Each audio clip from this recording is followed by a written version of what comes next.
आपल्या सुमधुर आवाजाने देशातीलच नव्हे तर जगभरातील रसिकांच्या मनाला भुरळ घालणाऱ्या सुप्रसिद्ध गायिका अलका याग्निक यांच्या श्रवण यंत्रणेवरती सध्या व्हायरल अटॅक झाला आहे, अशी माहिती त्यांनी स्वतः त्यांच्या इन्स्टा पोस्टमधून दिलेली आहे.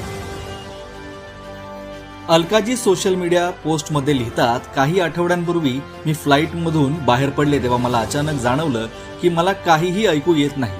डॉक्टरांनी निदान केल्यानंतर व्हायरल अटॅकमुळे मला दुर्मिळ असा सेन्सरी न्यूरल नर्व्ह अर्थात माझ्या श्रवण शक्तीवर परिणाम झालाय असे समजले. या अचानक मोठ्या आघाताने मला काय करावं हे कळत नाहीये, पण या समस्येला मी स्वतःशी जोडून घेण्याचा प्रयत्न करते आहे. कृपया मला सदिच्छा द्या. माझ्या सर्व चाहत्यांसाठी आणि सर्व तरुण मित्रांसाठी मी एवढंच सांगेन की मोठ्या आवाजातील संगीत आणि हेडफोन पासून सावध रहा. तुमच्या प्रेमाने, आशीर्वादाने आणि पाठिंब्याने मी पुन्हा आपल्या संगीत सेवेत